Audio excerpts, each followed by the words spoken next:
Today is Thursday, August 30th, 2018. It's MMA Junkie Radio's pre-show, the show before the show. I'm Goes, that's Dan Tom, and the voice you hear in your head is not Danny Okers. Today it's Chris Hamill. Chris fills in for Danny. What's up, Hello, everybody. This is going to be a get-to-know Chris segment, because Chris has done our show enough times where I don't think it'll be the last time he ever does it, so what up, Chris? I hope it's not. How you guys doing? I'm good. It's for once not humid, sticky, and disgusting out in New York, so I'm having a good day, weather-wise. When's the last time it rained out there? Yesterday, I think it rained. Really? Lived in Hawaii, and I lived out here in the desert. Worst summer, most intolerable summer, New York City. That was a rough one. Serious? The summer out here has become Florida. Like one minute it's raining and pouring, the next it's just sticky and humid and bright out. It's the worst summer ever here this year. Especially when your commute is long into Brooklyn from Manhattan, and then not that long, I guess. But then when you get to your apartment, there's a window that doesn't work and no ventilation system. So I was literally walking around with like my plug-in fan. Like, okay, I'm going to sit here, look at my laptop, and eat some food, like walking around with it and plugging it in wherever I went, like in my apartment. Nope. So that's what I mean by bad summer. I'm not talking about like sunburn. I thought you just meant like the heat was terrible. The heat out here is unbearable. But we're never outside, so we don't give a shit. But is it a dry heat or is it a humid heat? A dry... Well, you know what? This past... Because there is a difference. Yes. I can handle dry heat in 100 degrees, but the minute it's like humid and 80, it's no go for me. It's normally dry, but this summer, for some reason, we went through this stretch where it was raining just about every day. So it was getting a little humid here and there. All right, guys, we've got about a minute and a half. George is coming in right now. I'm going to hit him with a rubber band. Watch this. Yeah. Watch this, Dan. Get him. Fuck. I did not notice that. Holy shit. Dude, he didn't even see it. It flew right by his mouth. Holy crap. All right, guys, 1 minute. What's so funny? Chris Hamill's the best. Yeah. We got Chris today? Yep. All right. Yes, sir. How you doing? Good, and you? I can't complain. These guys are Excited to do obviously the big show? fans of yours. You know what? They have very low standards. Nah, it's just telling us about how humid shit gets. They have very low standards for people. Humid in New York? Yeah. Yeah, for once it's not sticky out. But all right, 30 seconds, guys. All right. No John Morgan? I don't think so. Morgan.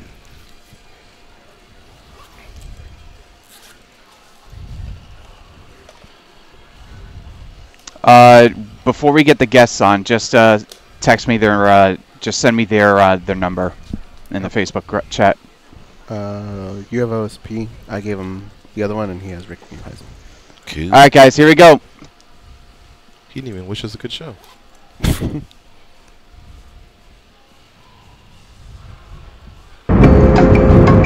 This is your captain speaking. We are making our descent into Las Vegas McCarran Airport. On behalf of our crew, we'd like to thank you for flying MMA Junkie Airlines. Now please fasten your seatbelts and put your tray tables in your upright position because the descent is going to be a little bit bumpy. Alright, Junkie Nation, it's time to roll, baby, on MMA Junkie Radio with Gorgeous George and Goes. This is what we do and why we do it, baby. All night long.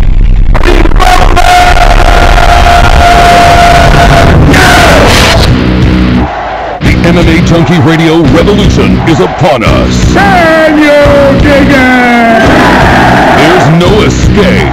No escape.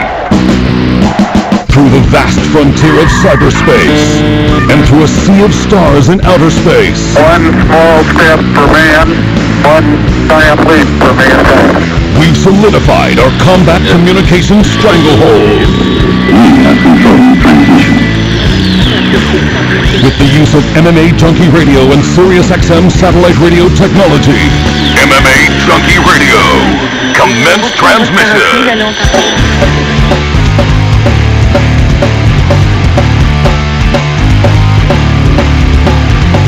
Live from MMA Junkie Radio HQ in the fight capital of the world, Las Vegas, Nevada.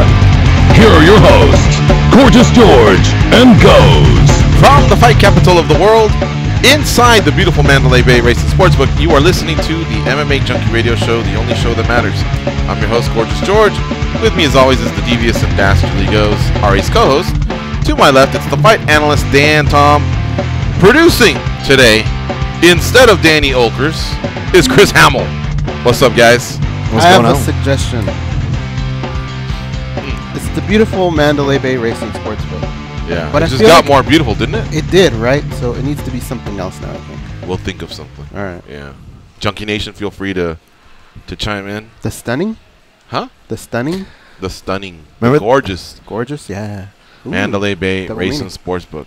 Remember that one cat that called in a long time ago? This would be a deep pool for Junkie listeners. He thought for the longest time, this gentleman may have been under influence, but he thought George was saying the racist sportsbook. We've had it a couple times. That was great. That was great. The racist. I just got a text. He was from a different country, so he thought like maybe. I just got a text. It says, "Sorry, can't help you with something positive. We only focus on the negative." Signed, Junkie Nation.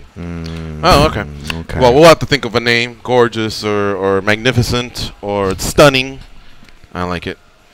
Today's show, we'll talk to Ovince Saint Preux, Tyson Griffin, and Rick Neuheisel. Rick Neuheisel? Who the hell is he? That's what the MMA fans are wondering. He actually was a quarterback. Played for the UCLA Bruins. So I've seen him up close. Break our hearts before, and then he's coached all over, man. He coached Colorado, he coached Washington, UCLA, so he's definitely had a decorated career. But we're gonna talk some football because today a lot of what you'll hear on a lot of the sports channels is in regards to football. It's starting, man, college and pro. The high schools have been playing for a few weeks now, but this is it. This is the biggest sport, in the United States.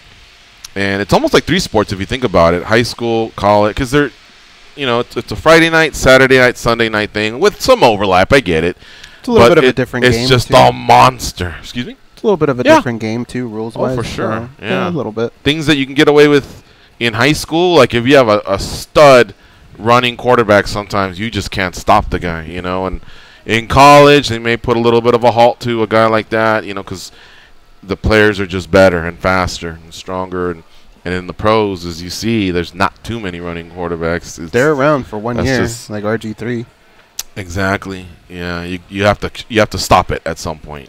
You can get away with it for a while, but if you want to survive in the NFL, you have to throw more than you run. But to be able to run is so key now. There's not too many drop back passers who are terrible runners that you also have to be able to break off and do that thing. So Cordell Stewart's not he wouldn't stand out as much in today's league, is what you're saying? I feel like Dan went into a coma like at the late 90s. So all my references are they don't get past 98, guys. Anytime he brings up a sport, it's like he was a great college quarterback, and he also played wide receiver. That's why they used to call him Slash, I think was his nickname. But he would punt every now and again. I'd have to go back and look at the stats. I mean, if you're a guy that can just move the team, not turn it over, and you play with a good defense, anything is possible. He was good for fantasy football. I remember that. Yeah, maybe. Yeah, because he would get a lot of those rushing yards. Yeah, and some a possible TD. Some sleeper points there. I mean, he wasn't a top 3 draft guy, but still. I remember one year, I think he was even on the cover of some fantasy football magazines.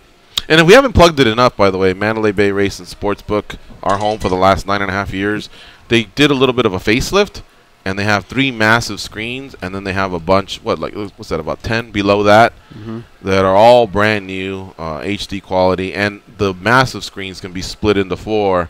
So it's definitely an upgrade there in that department, and it just looks beautiful.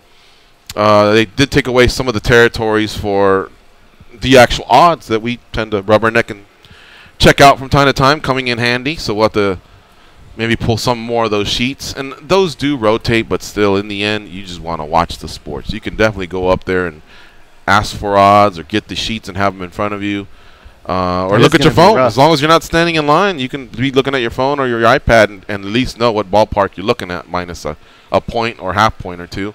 So, that's the best thing they could have done. And guess what? I'll clue you guys in. They ain't done. They're done for now. just in time for football, but they're not done, and I think you guys are going to like what you see, but all that other stuff is a little bit more secret talk stuff, so we'll just have to wait. All right, so that's where Rick Neuheisel, will come in. Tyson Griffin says he's healthy, ready to get back in the UFC if they'll have him. One last run. And Ovince Saint Preux, well, he also has a fight coming up here in Las Vegas on the Nurmagomedov and McGregor card. It's Dominic Reyes. But he played college football, so we'd like to pick his brain in regards to that as well. So it's going to be a fun show here on a Thursday. Goes, as I was coming in, I was looking at Champions League draw. Mm-hmm. And they're actually doing it now at this moment, or they may have just wrapped up because I keep refreshing. They had only done... I only had 2 names per group, but do you want to hear them real fast? Yeah. Group A, Atletico Madrid, Borussia Dortmund, AS Monaco, and Club Brugge. Group B, Barcelona, Tottenham, PS Eindhoven, and Internacional. Just call it Inter. All right. That's the group of death right there, right? Yeah. That's pretty brutal. As soon as I got through the first 2, I was like, I mean, name-wise, I want to be there. Name-wise for sure. Group C, PSG, which is Paris Saint-Germain, Napoli, Liverpool, and Red Star Belgrade. Bunch of scrubs. PSG's pretty good. Group D, Lokomotiv Moscow, FC Porto, FC Schalke, and Galatasaray from Turkey. Mm-hmm. I just like saying that. Group E, Bayern Munich, Benfica, Ajax, and AE Athens. Group F, Manchester City, Shakhtar Donetsk. Shakhtar? Yeah. Sounds like Shakhtar, cool, Sandy? What is that? Olympique Lyonnais. That almost sounds like a sauce, right? Mm-hmm. And Hoffenheim. You know a team ain't good if it makes you mouth water. That could be a sauce too, depending on the website you go on. Yeah. Group G, Real Madrid, AS Roma, CSKA Moscow, and Victoria Pleasant. What the fuck is that? I never heard of Victoria Pleasant. Group H, it's the last group. Juventus, Manchester United, Valencia, and Young Boys out of Switzerland. Young Boys, isn't it? Fan of that team, Dan? Yeah, $2. I'll be Young Boys FC all day. From Family Guy? What would it be? Send them a jersey. Oh, yeah. All right, goes. So the way I look at it, we got to travel to Italy. We got to travel to Spain. We got to travel to Switzerland. It would have been nice to have one of those 1-hour little jumps to the Netherlands or something. But there's going to be some traveling involved. However, we don't have to go to Greece and Turkey and Russia, where now you're like 5-6 hour flights. I know a lot of the Ronnie Puppet though. A lot of the coaches don't like that one. Yeah, we're gonna have to face Ronnie Puppet, and Juventus gets to see Pogba. Please tell me that Young Boys FC's like their song is the Wild Boys, like that's their anthem to get people going in the stadium. I thought that was dope, man, when Crow Cop would come out to it, but people hated it. Dude, I embraced it at the end. At first, I was like, "Why that?" But I thought in it was the end, so I cool. liked it. You know, it's funny. I was just listening to an old Corolla podcast, and he was going off. The song came out somewhere. He's like, it was a really homoerotic song. It was Wild Boys, and they start like playing it, and he's like breaking down the song, and it was hilarious because the whole time he has this whole rant on it. But I'm just picturing Mirko Krokop like just it? a bat. No, he thought it was one of the to quote him, one of the most gayest songs that he's ever heard. He talks about like songs that could get a lot of play in the '80s. Mm-hmm. He's always mad that certain songs don't get played and some do. They were edgy back then. They were like that edgy group. Oh yeah, and like Frankie Goes to Hollywood. Yeah. But now you look back at that type of stuff and you just laugh. Right, that's what he was. He was comparing. He said, I don't know the artist well enough, Duran Duran, but he was saying like, why doesn't this song get played or this song get played? Well, why do we have Wild Boy shoved down our throat? And it was like Duran Duran's got a lot. They got a lot of hits. Deep Pool. They were just here too a couple of years ago. I really wanted to go and I couldn't go. Last year or the year before? I think they came like the last 2 years, but they might have been the one like a couple days before New Year's Eve where they wanted like $300 a ticket or $150 a ticket, and I was like, I don't know if I could do that for Duran Duran. But I don't want to miss them. I don't want to be like Michael Jackson. And I got roped into one yesterday. Which one? Paying $200 for a ticket to USC UCLA. That ain't bad. No, it's not bad, but when you get close to 50, 200 ain't what it once was. Now I understand why other people get a little tight, you know, when it comes to money. You went to a USC UCLA like game, before, right? 1,200 I would have said, oh yeah, I'm in. You know, now 200, I'm like, well, let me think about it. I had to think about it before I You went to a really good UCLA game. I went to a lot of really good ones. There was a 45-42 classic with Marinovich, and the other guy's name was Tommy Maddox. I went to the one where Affolter caught that one in the end zone. Johnny Morton. I think the Johnny Morton one might be the same one with Rob Johnson, whatever. Yeah, that was about. Didn't you go to the Rodney Pete Aikman? I thought you went to one of those too. See the run in '67, dog? Well, did I? I mean, I went to a lot of USC games, but I went to a couple USC, UCLA. Like, those were the two that jumped out the most. All right, I'm going to teach you a lesson, Dan Tom. This is old man goes talking. Okay. You're not even 40 yet. Still. You see how he just broke down going to those games? Yep. At any time did he say, yeah, that was the time I paid $400 a ticket, or yeah, that was the time I paid $350 a ticket. You did leave that out. You didn't, right? Oh, yeah. Forget about that shit. You just remember the memory. Money comes and goes, and I get it. It sucks. $200 probably sucks even more when you're 50, whatever.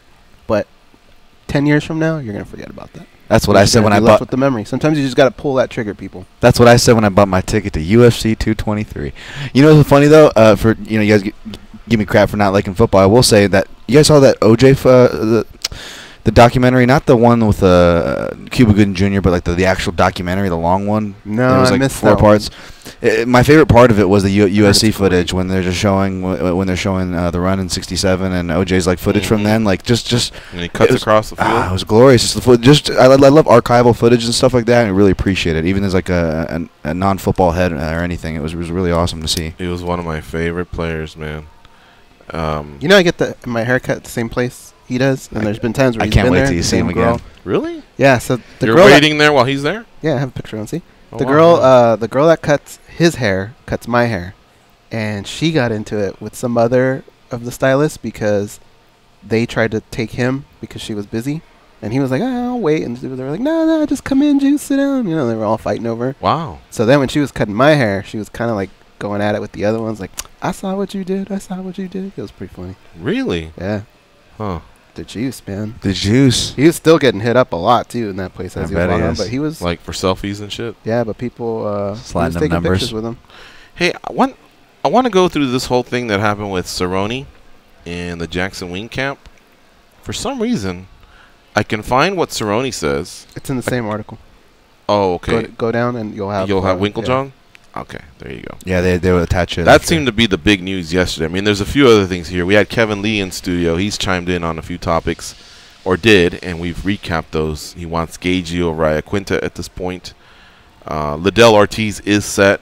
It's going to be at the Forum in California. I found that out before the news broke, but I was told, chill on that. We all knew the date, but I was pretty stoked about hearing that it'd be at the Forum. But ESPN.com put that out.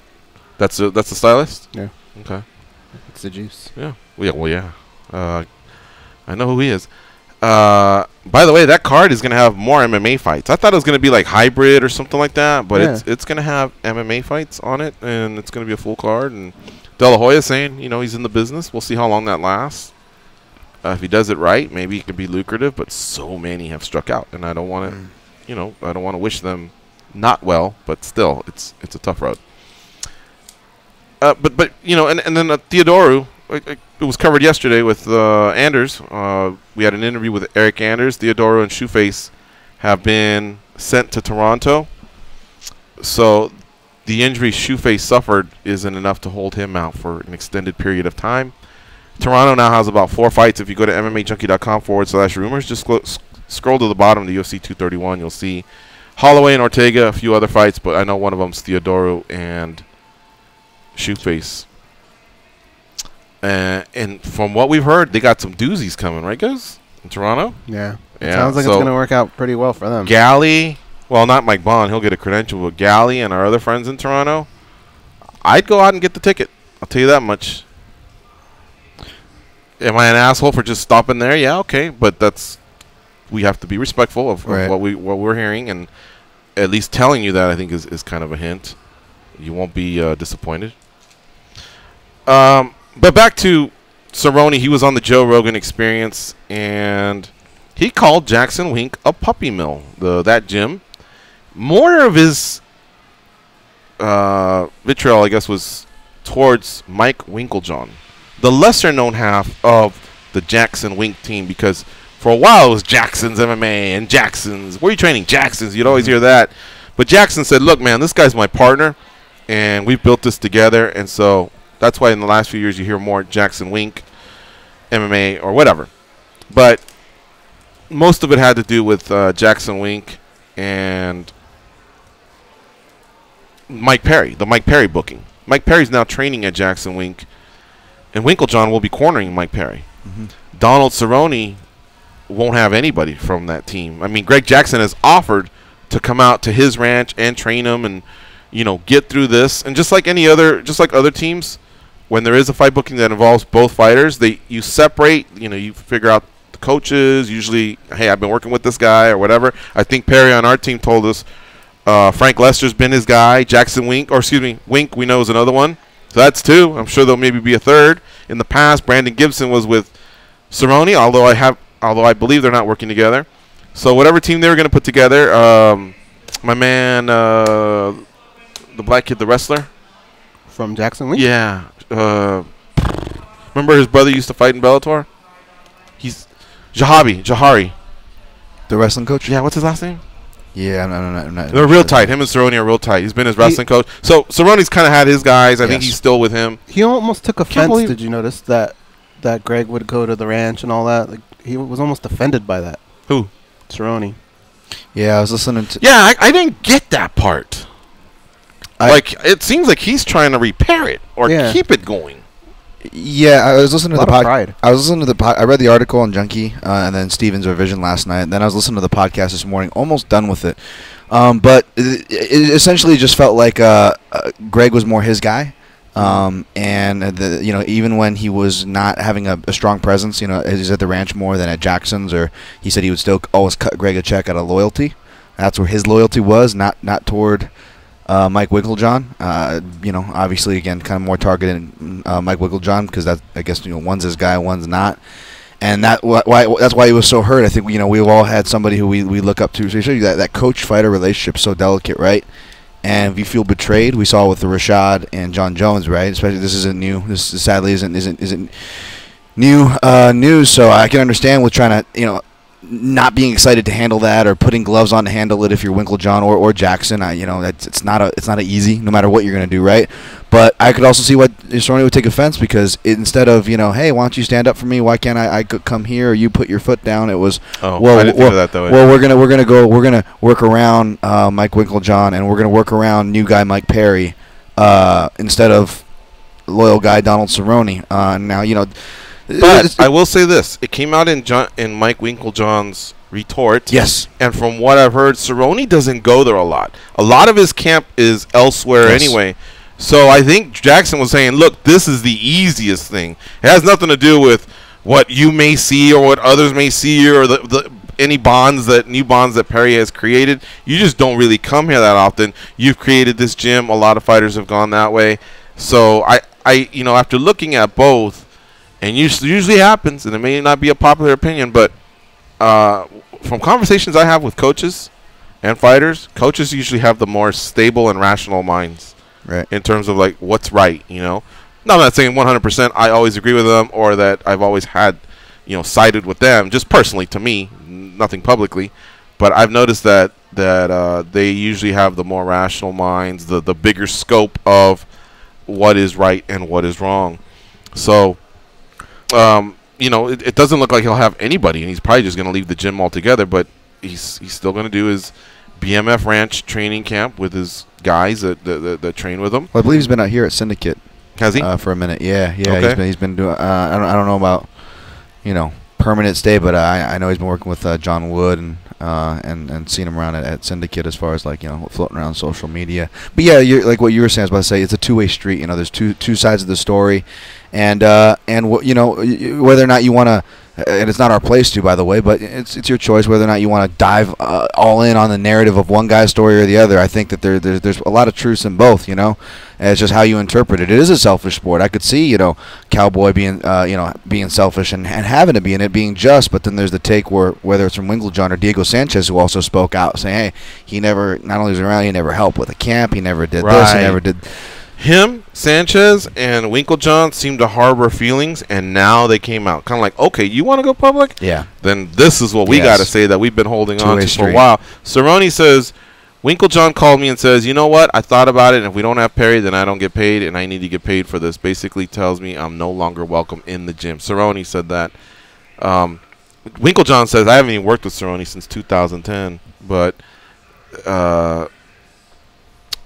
you know, if Cerrone doesn't have a presence there, and if the presence there has never been one of, hey, you know, I'm a team guy, which is what Sanchez and Winklejohn seem to imply, then I could see them kind of going, look, man, you don't really call shots. You have tenure here, but you don't really call shots in terms of how we can make our money. Maybe if you were more of a regular, then, hey, we all sit down and listen, and what's fair is fair.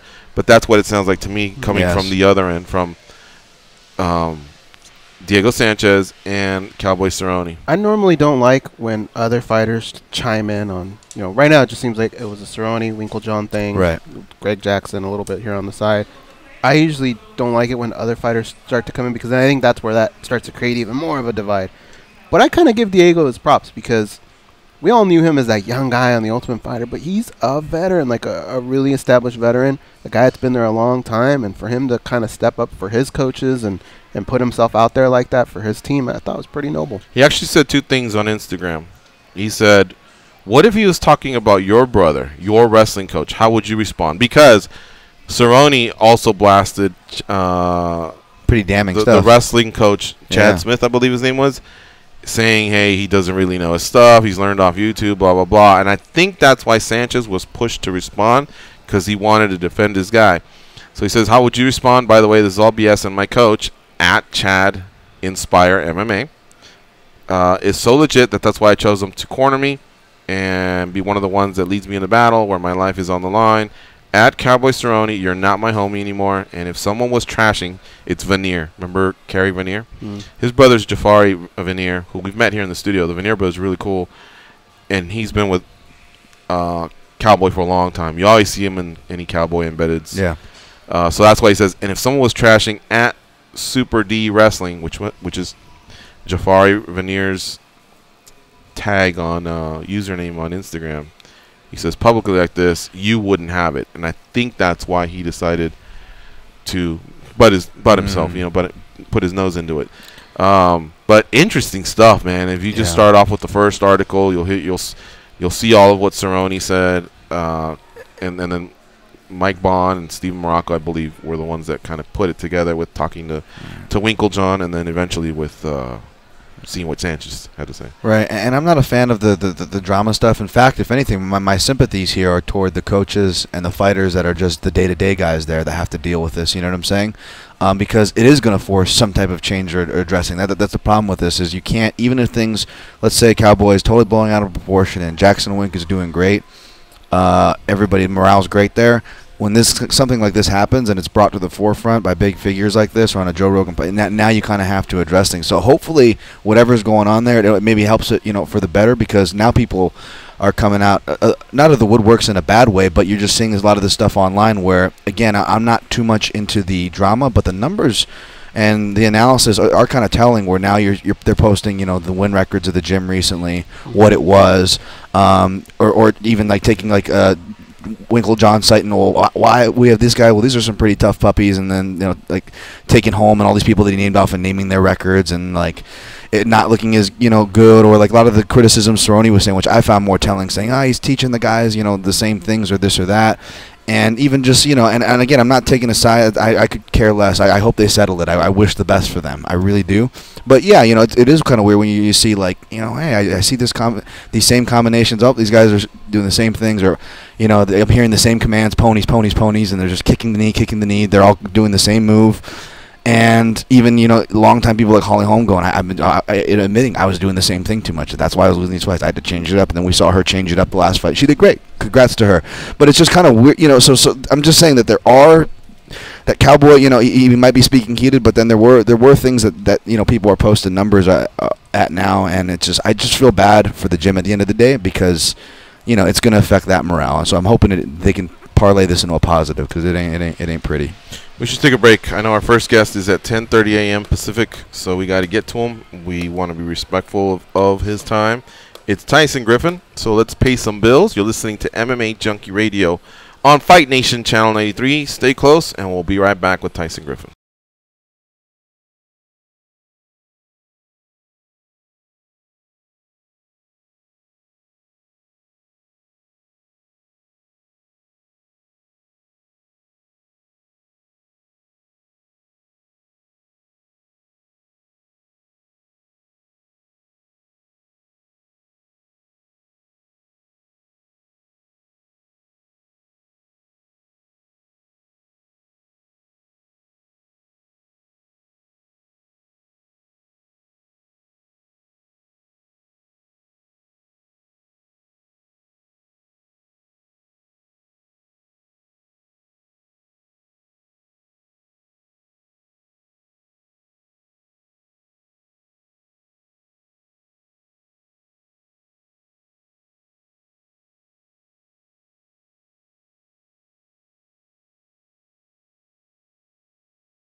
know that scene in Star Wars where Darth Vader tells Luke he's his father? What if I walked in right after with my voice and was like,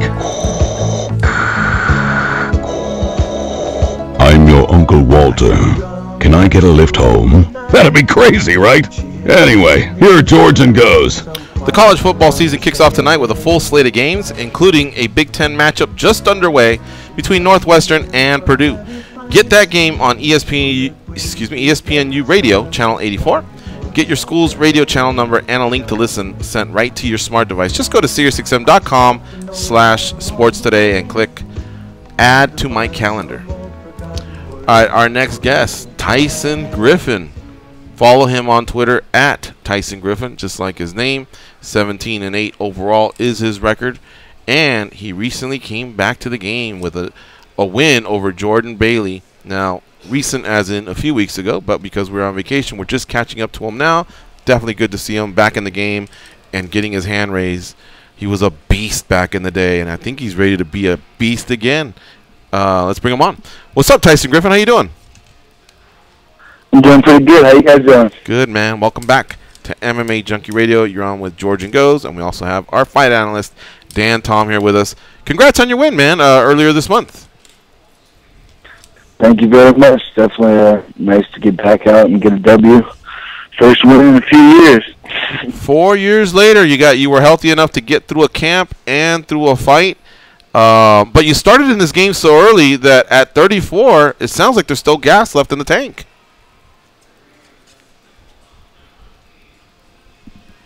Tyson? Did we lose him, Chris? We didn't run out of gas in the tank, did we? Uh-oh. Yeah, we dropped him. Dropped. Okay. All right, let me redial him. All right, thank you. Tyson, I believe, was the reason we were able to get Miss Rara in a bikini in our living room. That is. Oh, he had to show his He had abs to show off. his abs on the screen. That's right. She did the whole show in a bikini. I forgot about that one. What a soldier. Yeah. Early days of, I think back then we were still tag rated. Before I even knew he was a guest, I was actually just looking at some of his old fights and getting ready to do the top 5 lightweight winning streak. So kind of takes you all across the board. But he's high up there on bonuses too, right? Yeah, oh, yeah. Yeah. You see him popping up on a lot of guys' lists, squashing their winning streaks a lot of times too. Yeah, he was a tough out. Mm-hmm. Oh, I'm telling you, man. When we first started covering mixed martial arts, he was smashing. Dwayne Ludwig, Clay Guida, Thiago Tavares, Gleason Tabao. Marcus Aurelio was a great Brazilian jiu-jitsu guy. Franca, Dos Anjos, so. He's back. Oh, there he is. Okay. All right, let's bring him back on. Tyson Griffin, what up, brother? We didn't say anything. Hey, what's up, guys? Sorry about that. But yeah, I had no reception there, so I just ran in my truck. I got better. I got 2 bars now. All right. But yeah, like I was saying, the time away, I think, it allowed my body to heal. The main injury was my nerve damage, and I lost function of basically my whole arm. I couldn't do a push-up on my knees even if I wanted to. And being a young athlete and, all the other injuries that I had outside of the one that kind of was the, I guess, straw that broke the camel's back, I just took the time to kind of rebuild everything. And I guess for all the other young athletes and fighters out there, like, do you ever have any, like, nagging injuries that you, like, know in the back of your mind that, like, man, there's something wrong with that, like, but I'm just going to test it out, like, man, take the time to get it checked out, like, and I think I had a lot of things that I was, like, worried about getting checked out because I didn't want to hear the bad news or get told that I couldn't do this or couldn't do that, and, the little links add up and the whole body's connected, so, I've put the body back. I always put my body back together the best I can. And like, things are, the whole body's firing like it should, and like you said, I was able to make it through a fight camp and win a fight. So that was kind of a test that I personally didn't even think that I could really do. Like, I don't know. Everyone knows my background, but I grew up like an asthmatic fat kid. I had a vascular ring surgery, and like things like breathing for me were never easy, and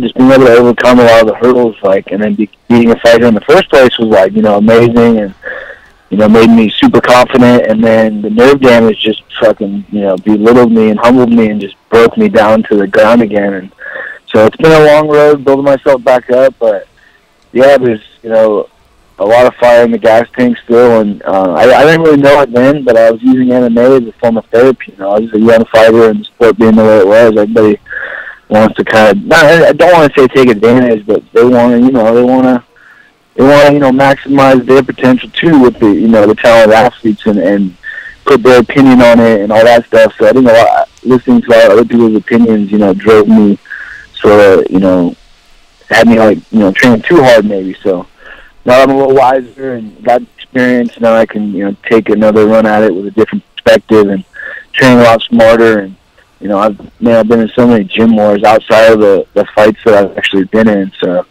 I know I have the experience, and I just got to use it. How did you finally fix the nerve damage? Was this just like compressed nerves that you had, or what was it that you had, and how were you finally able to relieve that? Well, the way they explained it was basically a whiplash injury, so the nerve got smashed and then everything down. It's like nerves are like a tree, and so like the nerve got smashed and everything down the branch, is basically ruined and disconnected, and it has to regrow very, very slowly. And nerves are something that you can't really there's no real super fix. And I tried listening to other people and other trainers and just started to work out too hard, and I actually created a lot of compensation and made things worse.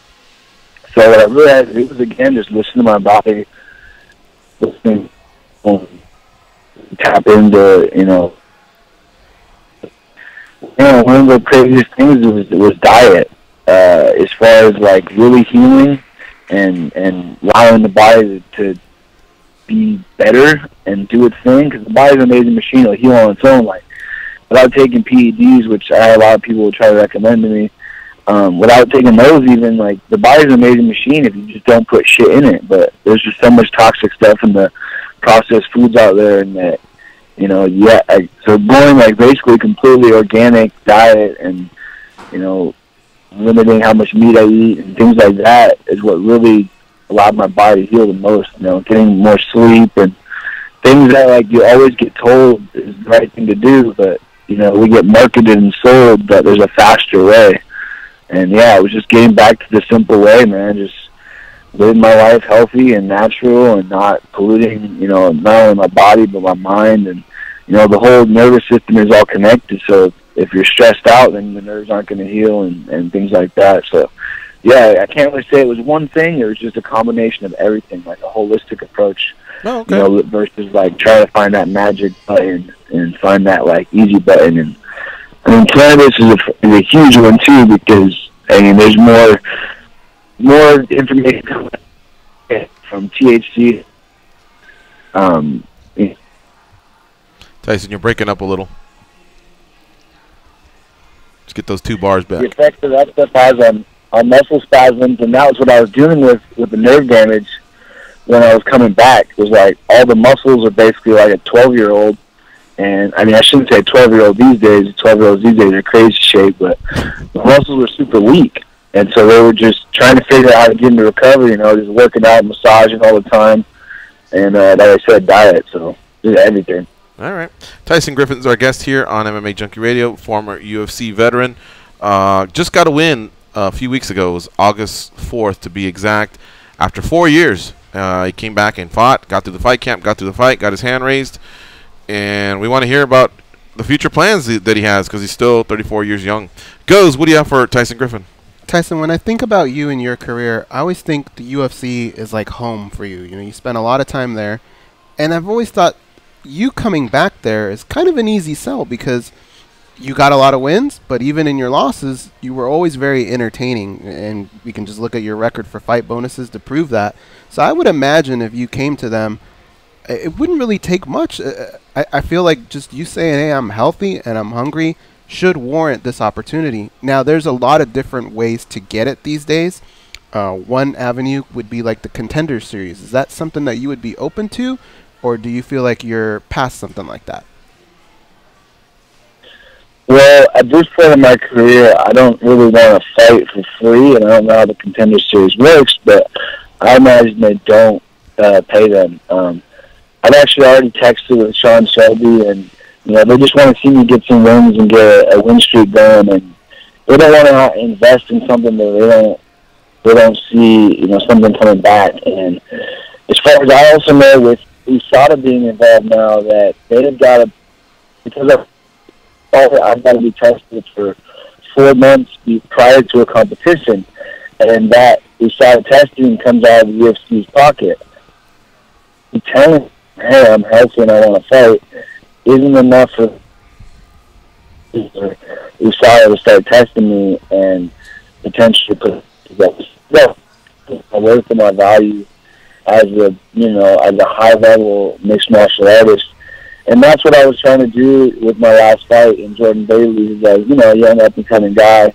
And so I'm looking to put together another fight, maybe with LFA. I've already texted with Ed Soares, and trying to just put together a fight that makes sense for me to not only make some money and be a professional fighter, but also, allow me to have that path back to the UFC. Because like you said, I feel like that's my home. Like, I know I fought outside the organization and before and after, but, I definitely feel like that's kind of my home. And just, unfortunately, some of these smaller shows just don't treat fighters the way I truly think they should be treated. And just little shit like dealing with medical bills after the fights or whatever. Like, certain things should be taken care of. And that's what I hope to get back with the UFC, is just not have to worry about, the small show drama anymore, you know what I mean? And so coaching in that and having to fight in that, like this last fight is cool, and it was local and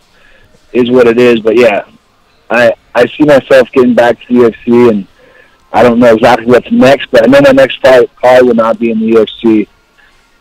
So I still got to earn my dues. Unfortunately, life isn't about what you've done in the past; it's about what you're doing, and I got to keep proving that I can win. Would another run like that warrant you coming back to Las Vegas, or are you pretty comfortable up north right now?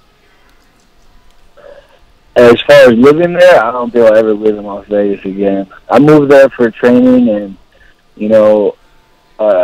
the training situation there and the whole team and the camp fell apart. And that's, Vegas doesn't have much culture there for me. I grew up in the Bay Area, and I've traveled around the world, and now I'm back here, and this is home, man. The Bay Area is where I was meant to be, and, like, you can't see the water, the trees, the hills, the third bridge, at the Golden Gate. Like, there's 3 bridges, actually, to see in one view. Like, the views here and just being outdoors and all that stuff, man, and not having that.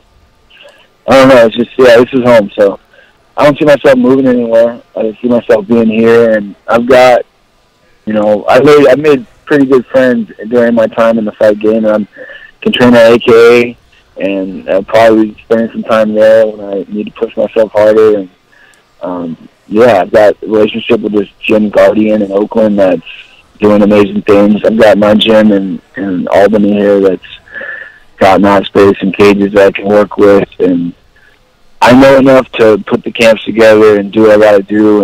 And I don't necessarily need to go anywhere or do anything. I just got to put it together, build the relationships, and focus on that.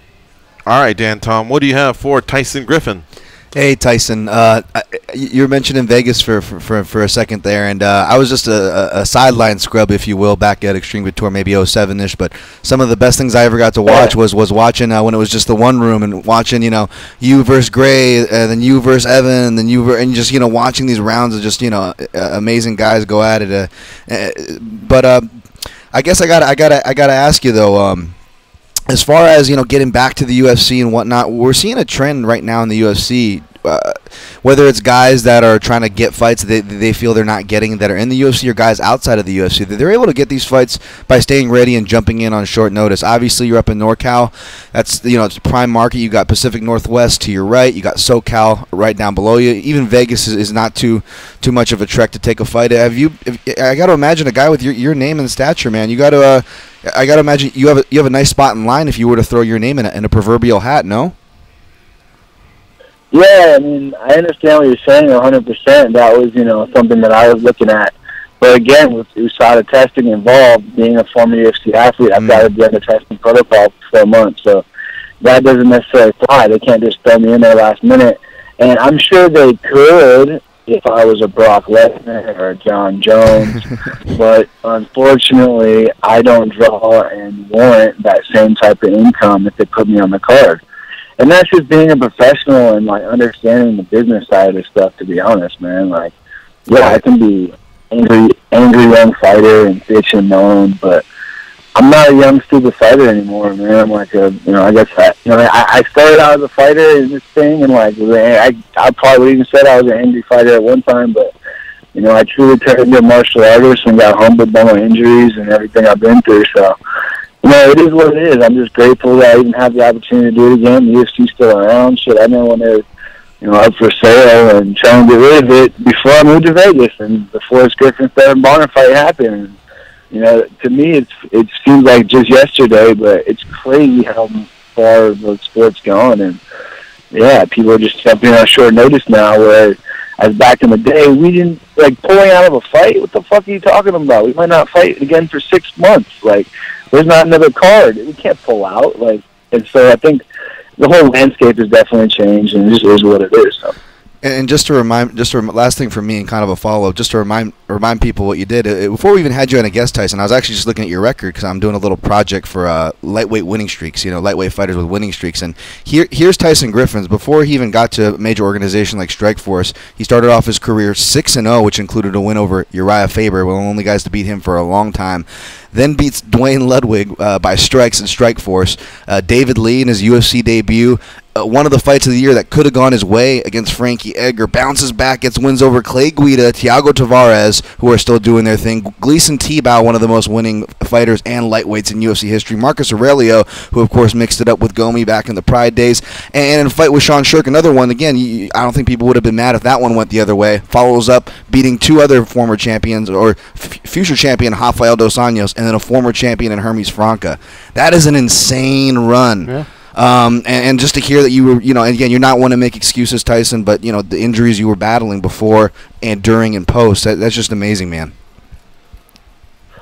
Yeah, thanks, man. Yeah, and that's something I guess that I wasn't ever doing when I was younger. I was just constantly looking forward, never happy. And, yeah, sometimes I got, during this last few years, I had to sit down and take a look back and be like, damn, I did accomplish a lot, and unfortunately a lot of negativity and hate comes in from different places, and trying to coach and do all that stuff had its own challenges, and you listen to a lot of negative shit, but sometimes you gotta sit down and look at what you have done, but at the same time, you can't rest on those laurels, and you gotta try and do it again. So there's a little saying in, I guess, fitness or life or whatever, man, that doing anything once is easy, and the hard part is doing it a second time. So now that I know what I'm about to face and all the mental struggles and physical battles, this is the true challenge. Can I do it this second time? And I truly believe I can. So I proved myself wrong already once, and I basically didn't even think I could win that last fight, to be honest. I'm like, this kid's way fucking younger, and my camp was not 100% great, and my body wasn't great. I actually dislocated my big toe a week before the fight, and was not hoping the fight didn't go to the ground and grappling, and luckily it didn't. But man, it just is what it is. So the universe is speaking. I'm winning, and I'm coming back, and you're gonna see what happens. All right, brother. Thanks for joining us here on the show. Congrats on the win, and we look forward to the second journey with Tyson Griffin. Something tells me we will see you in the octagon again. Take care, brother. Good talking to you. All right, guys. Thanks for having me on. All right, we'll see you. That is Tyson Griffin, folks. Give him a follow on Twitter at Tyson Griffin. And we'll be right back after this break. It's MMA Junkie Radio on the new Fight Nation Channel 93.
are those two dummies, George and Goes.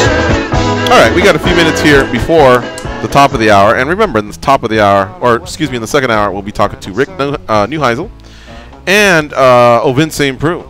So we'll be talking a little bit of college football, probably get some pro football questions in there, because I believe one of the last gigs that Neuheisel did have was pro football, but he's more known for his days as a college football player, college coach. Ovince Saint Preux also played college football, but now he's making his living as a UFC light heavyweight who has a fight coming up against the young Dominic Reyes. And I remember many times asking veteran light heavyweights, hey, you got to fight against the young OSP, and now he's the veteran, giving a younger guy a chance. Yeah, the roles are reversed. Yeah. Fireworks, though, in that fight. But, you know, we started a conversation here during the break. Dan, we got 2 minutes. What do you want to say about judging?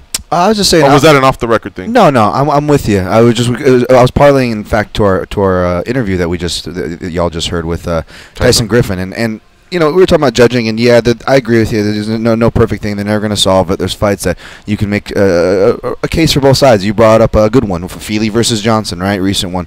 But I was just bringing it up because of when I read through that winning streak of Tyson Griffin's, you just look at it. And I noticed this when I was looking at Tyson Griffin's and Evan Dunham's. They both had these killer winning streaks, and you look, then you see them get these split decision losses, especially both of them.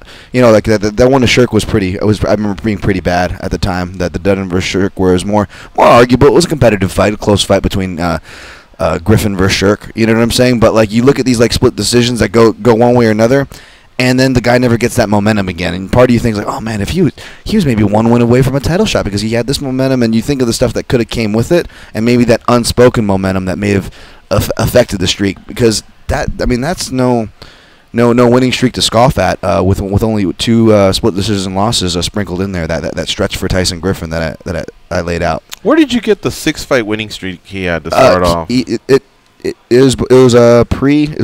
started off his career. I'm on Tapology, using Tapology. Really? Yeah. Because I saw him get to 7, so I thought you might be on SureDog or Wikipedia, and I might be on. I was on Tapology. Did you get to 7-0 on yours? I just counted. I just fractioned it 6. His first 6 wins, because that was before he got to a major organization. Oh, I see. And then I went on reading Dwayne Ludwig Strike Force, and then going into his UFC. The other day, Dan and I were noting that Wikipedia, Tapology, and SureDog can be a little bit different. Yeah. It had to do with, I think, one of the PFL fighters. Was it Jordan Abdallah? Yeah. His record was completely different. As a website, I think we've adopted Tapology. I'm definitely embracing Tapology a lot more. It seems like 10. SureDogs. I don't know. All right, we'll be right back after this break. MMA Junkie Radio on Fight Nation Channel 83.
Do what they say, and your life will be a lot better. Here are Gorgeous and Goes. All right, so is Dan going to be a USC Trojans fan? Did we give him his $2 yet? If you give him $2, he will. He's Dodger. What have you bought him for? The Redskins or the Dodgers? Fan, he's a Dodger fan. I will say though, I feel like I think he'll never be a Laker fan, right? I can't because of the Portland series of 2000, whichever ones the Lakers bought the refs. I'm a fan of the. If you want to talk about Eddie Jones, Elgin Campbell, Nick Van Ant, I'm a fan of that team. That is like the Justin Gaethje of basketball. That was an action team. I was always tuning into their games in the late '90s because you're going to get a good game. But no, I was going to say the card I will hold a little tighter to my vest, guys. My price is for a football team, soccer. Because that's such a big thing for Junkie Nation for us to pledge our alliances. And no, I mean, I haven't gotten the $2 that come my way, but I don't see it. This is where I'm weird because the only two jerseys I have is a Real Madrid Sergio Ramos jersey, and then I just have a cheap nobody's jersey, but it's just a Chelsea jersey for. Well, Chelsea fans are definitely going to welcome you after that comment. Yeah. If we gave you $2, you could buy another one, probably. Well, then part of me was thinking, I'm like, if you buy a Chelsea shirt, I heard they throw in a Liverpool. Well, I don't think I would be too popular on this show, or even maybe with Junkie Nation. I don't see a lot of Chelsea supporters out there. So part of me was like, maybe do I pick up the West Ham flag? You know what I'm saying, and fly that, and it's an honor of out of respect. Yeah, out of respect. So I'm a little more reserved. I'm still just debating on where I want to go college with soccer. Team, though, huh? No college football. I'm $2 is fine for that. Just saying. Chris Hamill, do you have a college football team? Not really. I don't pay attention much to college sports, but pro sports I only pay attention to the Green Bay Packers. That's your squad? That is my team. They just Can you name the quarterback, by the way? Of the Packers? Yeah. Yeah, Aaron Rodgers. He just re-signed for $130 million. I was going to say Brett Favre, but I'm stuck in the 90s. That's what I thought Chris was going to say. Something like, Brett Favre, is he still playing? But he knows his stuff. Okay. All right. This weekend is huge, folks. College football's chase for #1 ramps up this weekend with huge early season matchups, including Notre Dame and Michigan renewing their rivalry, top-ranked Alabama beginning their national title defense, and a top 10 clash between Washington and Auburn. The games you want to hear are on SiriusXM all season, including the playoffs and the national title game, plus in-depth coverage, conversation, and analysis on ESPNU, Radio Channel 84, and conference channels covering the SEC, ACC, and Pac-12. We'll be joined by Rick Neuheisel pretty soon. We'll talk a little bit more college football with him. Got to squeeze in some USC questions, goes. Let's see how down the line he calls that with the obvious bias there of him being a former UCLA quarterback. But, we start this week. You went to UNLV. You're a graduate of UNLV. But you grew up cheering for the Trojans. What do you do this weekend? Are you more like UNLV basketball, or I've had a rule. Yeah. And my rule was I was going to root for the Trojans just because I've always done that. But once I went to UNLV, I feel like you always have to root for your school. But I just can't see myself doing that as I'm watching. So really, I think it's just going to come down to what I did with the Golden Knights and the LA Kings. Just watch it, and your body's going to tell you something. Your soul's going to say something, right? When somebody scores, you're either going to go, yes, or you're going to go, whatever that feeling is, that's so ask you about 5 minutes into the USC-UNLV game. Yeah. Okay. Well, that's about the time USC should be up 14-0. I'll tell you this, I can't go to that stadium and I would never wear USC gear or nothing like that, or even cheer. The game's here? Isn't it in LA? No, but I'm saying if I went there, I wouldn't be able to do that. Here in the sportsbook. I actually may have a situation like that. My godson plays for Orange Lutheran in Orange, California.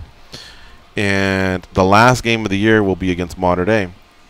Well, if anybody saw me at the San Juan Hills game, I was standing for a large portion of the time, and it was really, really hot, But he was just firing the ball, We were like, there he is, he's got it, yeah, cheering, So I was really, really happy for him.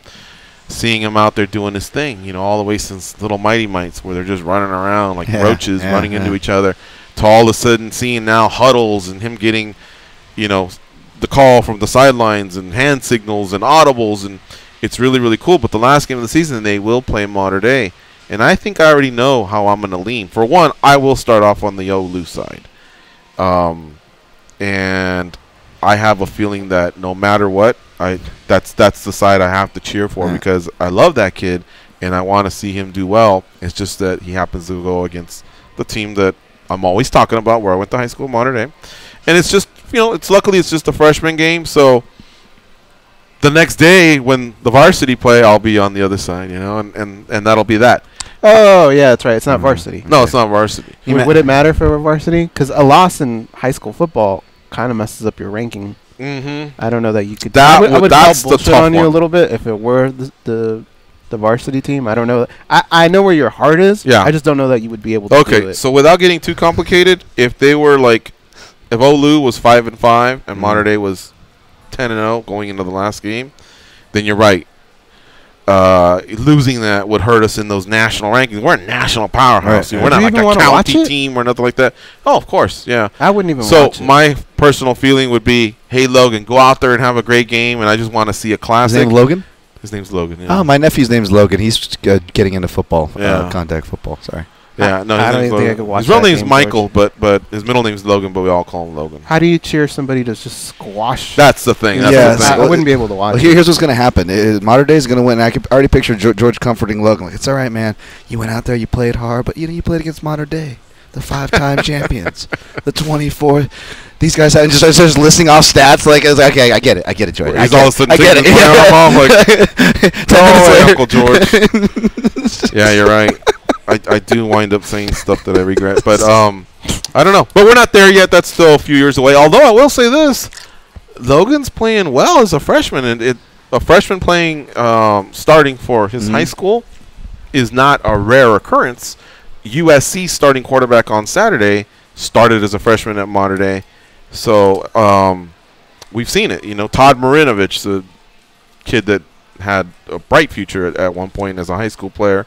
He started as a freshman, too. It's been done before. But Orange Lutheran's active high school starter, he's a senior. I seen him, man. Big dude. He actually got a scholarship to the University of South Carolina.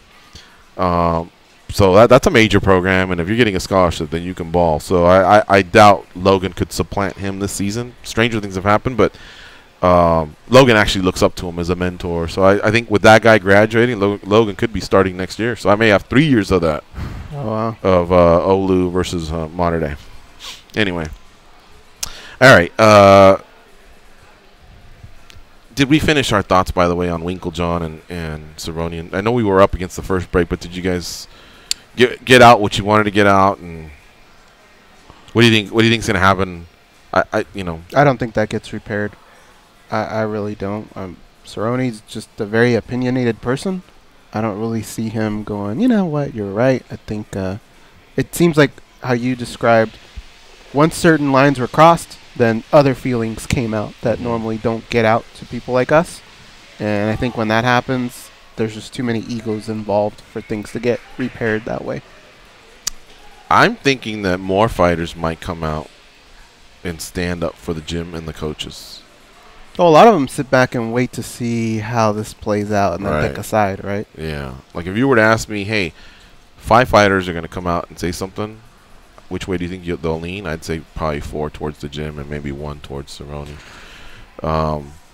I was just doing a lot of reverse. What do I know? I mean, for me, it's more just looking at the numbers and the movement of other fighters. And we can listen to the words, and there's a lot of emotion on both sides. But when he was talking about other fighters moving, I know he said Michelle Watterson having her own gym, and granted, on it's helping her out with that. But then I start kind of reverse engineering, and I'm like, Condit came out and worked with Lindell and kind of built his own camp, and Gibson is kind of Cerrone was shedding light on, was more of kind of a side guy, only working with certain guys. He has his own full-time government job that takes up most of his time, so he's only working with certain guys. He's not instituted, coach, I have my classes on this day kind of a thing. You start thinking of other top-level fighters who, they might not have had a bad thing like Rashad, but, doing their own camp. So if you start seeing more of that could be something to look for. But either way, whatever they got going on, I just hope, they can get those positive vibes going after this. Think about how many fighters are no longer there.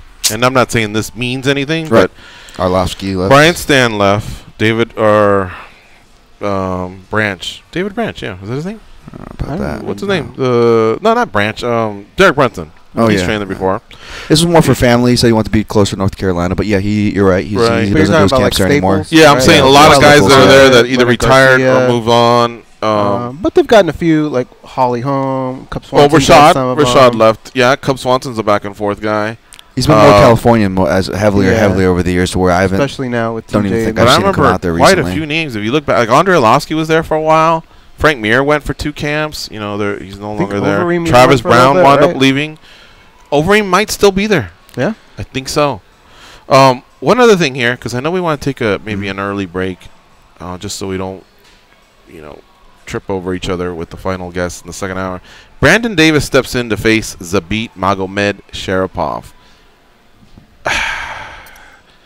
Man, I would have rather grabbed Zabit and just put him on another card and said, look, Dallas, nothing against you guys, but this guy's moving up, and I don't know what Yair's injury was going to be like, but if we had to, let's find him another highly ranked featherweight. How about you guys? Your tail's wagging? I'm okay with it. My tail was definitely not wagging, but I'm okay with it because I think they know they have a gem there with that guy, and you just got to put him out there and let the fans see this guy work. And it's probably a good thing because, I think he's going to have a positive result in this fight. He's probably going to look great doing it. What do you think? Yeah, I mean, it's kind of the perfect matchup in a way. Like, I actually wouldn't have been surprised. I don't like it, of course. I want to see Zabit fighting top 10 guys and not rush, but, getting to where the hype is, right? But Brandon Davis is tough because, I like Brandon Davis' style, but he's that action fighter. Low defense, all offense. He's going to be a fight of the night contender every time he goes out there. So against a guy like Zabit who can style on guys, you're going to want to put him against an aggressive guy. So I think it's going to be great for what we're going to get, and it's going to be some good, practice for Zabit. Not that it's a guaranteed win. Brandon Davis is a tough dude. It just doesn't move him up the ladder, though. Yeah, it just doesn't move him up the ladder, and then also you're just like, man. Anyways, did you watch Tough? Yeah, good. I thought it was fun. Okay. But you know what? Going into it, I really didn't think so. All right, so you're saying watch it and give it a chance? Yeah, okay. Definitely. There was one person that I thought really stood out. I'm behind on so many other shows that I think they've hailed this as the last one, right? No, they're gonna bring it back. Oh, they are? Yeah. The Ultimate Fighter? Yeah. Oh, okay. On All right, ESPN. hold on. What do I know? Whitaker didn't really stand out much. No. Kelvin was pretty cool. And then fighter-wise, you know how they go back and they do like a little bit of a bio on the fighter? Both of those pieces were really good, I thought. Okay. Corey Anderson and Elir Latifi are set for UFC 232 in Las Vegas. That's not the Habib-Conor card, by the way. That's the one at the end of the year with Nunes versus Cyborg. So, there you have it. I mean, I guess they're already building out that far. And I will try and get to see Tough. I'll see if I can catch up on Tough and see what it's like. For some reason, I wasn't as excited about the heavyweights. And you know what it is? It's Contenders is taking it away. I'm such a big fan of Contenders that I believe less in Tough.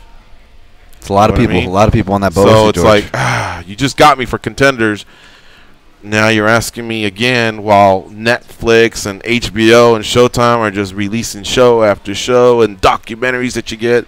It's tough, man. It's tough to do all that. Plus, entering football, I got the little kid on Thursdays, catching a stream there. Fridays, Mater Day. We're a powerhouse.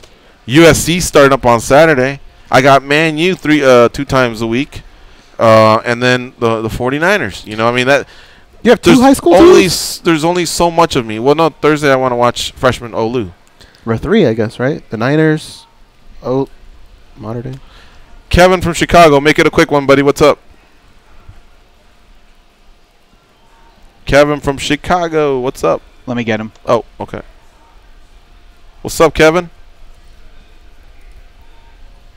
Put that fool on hold. All right, what are we doing? Rick Neuheisel or a break? Let's leave it up to Chris. Chris Hamill, you ready to break? Let's take the caller. Let's take the call. All right. What's up, Kevin from Chicago? Get your act together, man. What's up? I really don't get the logic behind Ferguson versus Pettis. I thought it should have been Ferguson versus Poirier. He's got Nate Diaz. Then it should have been Pettis versus Diaz. That ain't the way it went down, then. Pettis, what if he beats Ferguson? He's going to get a title shot, or here's what I think happened. no, I think Ferguson proclaimed himself to be ready after they had already committed to Diaz and Pettis. Diaz and Pettis, if you recall, that was announced in L.A. in early August. So yeah, that's. I just think this one just came along 3 weeks later, and I think you're right. I think everyone would have probably wanted to see Ferguson Poirier on the same card. But even that, dude, even that, if you think about it, if one of the other two gets hurt, who gets in there? I guess Ferguson, because he was the former interim champ. What are you going to do, man? They're all great matchups, and it'll all shake out nicely. And I think late 2018, early 2019 is going to be outstanding in the UFC lightweight division. Sorry, it is time for a commercial, though. It's MMA Junkie Radio on Fight Nation Channel 83. Stay close. We'll be right back.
They say your life will be a lot better. Here are Gorgeous and Goes.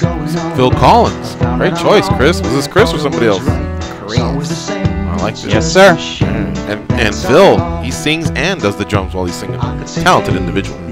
All right. Huh? Is this considered Phil Collins or Genesis? Chris It's could tell us. technically Genesis. Is it? Yeah. All right. I guess what we need to do while we locate Mr. Neuheisel is the daily debate. You guys ready to go? Yeah. Yeah. All right. It's kind of going to be a little bit off of what we spoke earlier, but I think we could still chime in. The question for today is, how surprised were you by the breakup and ensuing fallout between Donald Cerrone and Jackson-Wink MMA? You have three choices.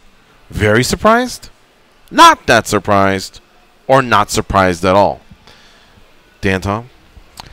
I got to play the middle here. I got to go not that surprised. Very surprised. I mean, we've seen, the John Jones and Rashad issues before.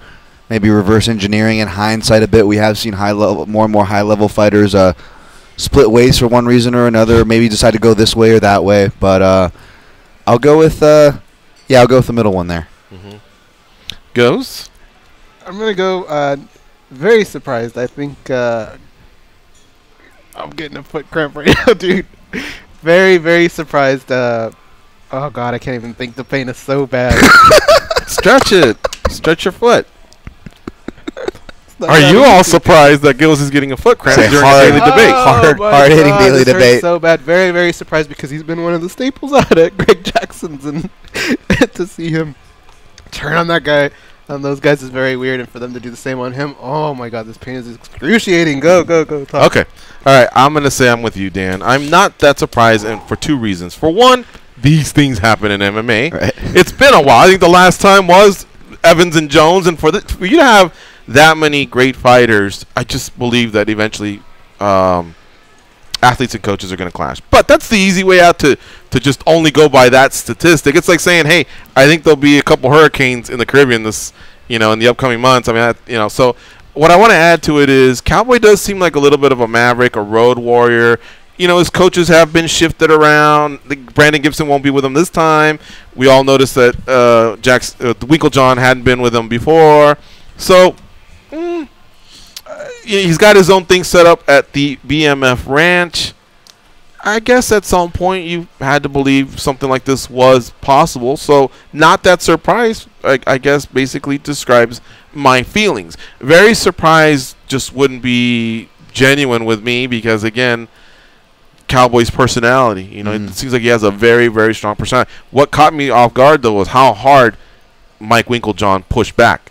Like I said earlier in the show, it seemed like, wow, this thing was starting to boil over. And he says, all right, this is the way you want to go. The gloves want to come off. This is what I think, and he's actually put it out there just how bad of a teammate he was and got a little backup from Diego Sanchez. So, yeah. Now, surprisingly, it was close. It was close between not that surprised and very surprised. Not that surprised, 43%. Very surprised, 39%. Not surprised at all, 18%. So, there you have it. That's today's daily debate brought to you by the MMA Junkie Radio team, including Goes, who was crippled there with a foot cramp. You all right now, Goes? Yeah. Okay. What's the update on Rick Neuheisel, Chris Hamill? He is not answering his phone at the moment. Okay. Let's put that off for just a minute. I think what we can do is just go straight to Ovince Saint Preux. Flip him? Yeah. All right. And if Rick becomes available afterwards, then he'll have to understand we had to do some reshuffling because we tried him at the time we agreed, and he wasn't available. What do you think of that, Chris? You got his number? Can you make that happen for us? Yep, I'm going to call Ovince right now. All right, cool. All right. Also, some breaking news. The charges have been dropped, or I guess, the domestic case, assault case, has been dismissed after Las Vegas DA declines to pursue charges against Nick Diaz.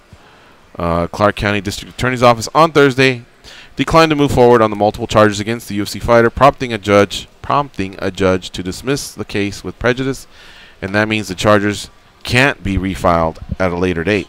So that's it. He moves on from that, at least this incident or a series of incidents. Dodged a bullet, right? Mm-hmm. A big bullet on that one. Mm-hmm. Yeah.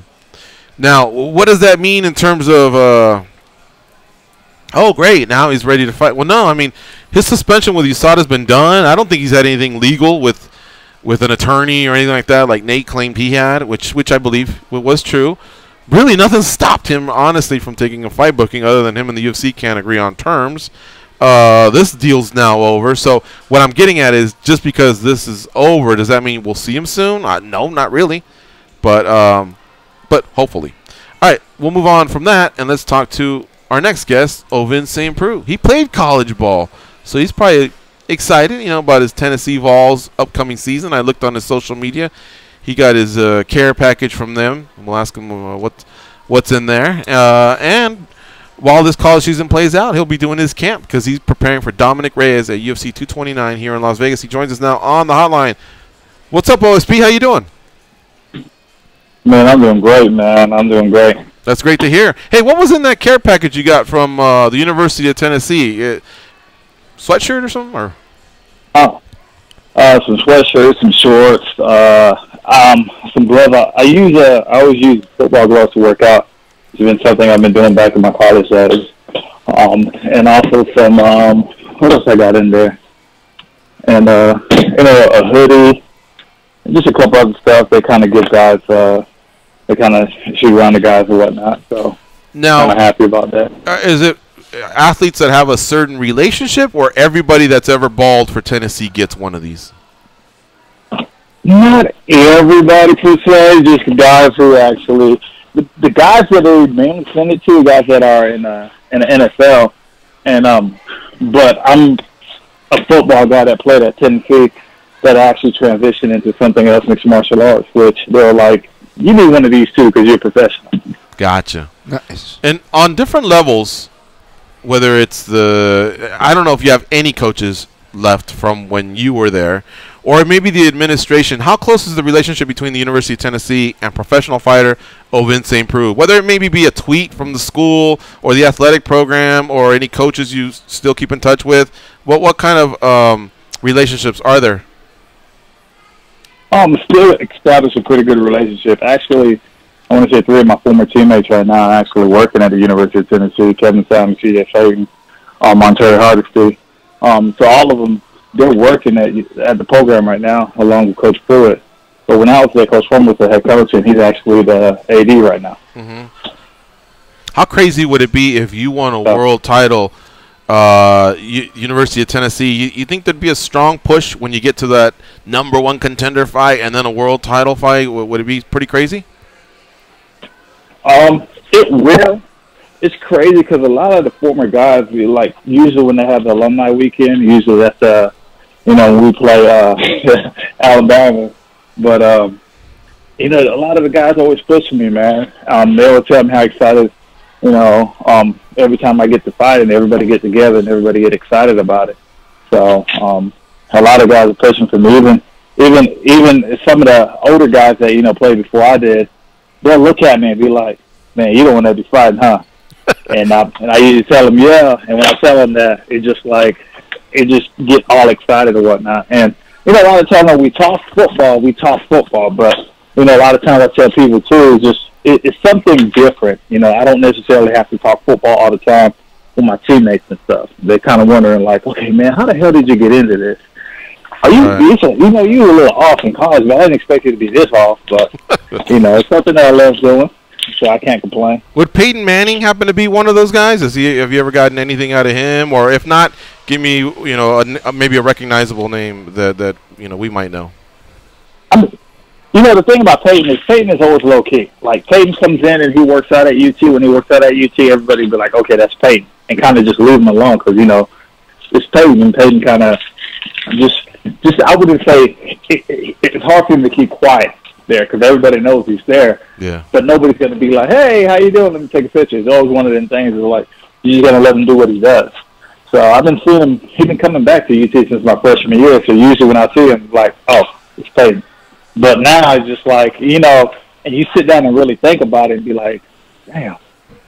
You start getting that fanboy aspect of it. When I used to be there, I used to be like, okay, he was an alumni at UT. He was a really good player. And like now, just like, it's still to me, that's Peyton. But, it's just one of them things that passing would be like, hey, how you doing? And he'll call me a Immokalee because of Edge and James. Edge and James and I went to the same high school, and obviously Edge and James played a long time with the coach, and also with Peyton too. So, you know, he'll see me and be like a Immokalee, and I'm like, hey, what's up? So, but usually we never really got into talking about fighting and whatnot.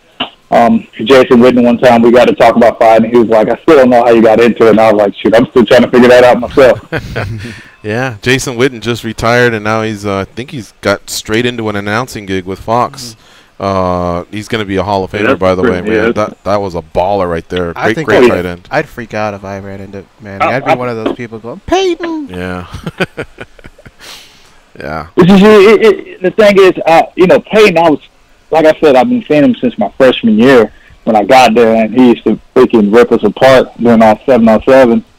But it's crazy, even with Jason, playing with Jason and stuff, looking at him and looking what he did. His career that he had with Dallas and stuff is crazy. But he got other guys that come through there, Al Wilson, Kevin Burnett, you know, Eric Berry, Scott Wells. Shoot, I can name a whole few. Gerard Mayer. You got a lot of those guys who come through there and actually they just want to. It's crazy. It's just like, it's funny. You think they want to get away sometimes, but the first little break that you get, you want to come back, especially when you know you're going to see all your teammates or all your former teammates. You just joke around the whole time. You just have fun and joke around the whole time. Bring up old stories and make fun of people. People ask me, what am I doing?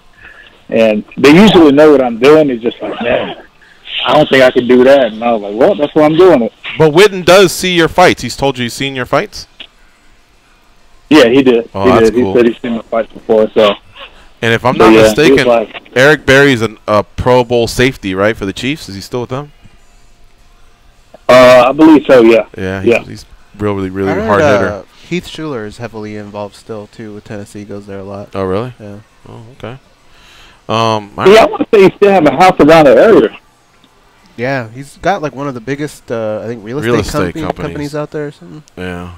Huh. Yeah, cause he's actually from this area too.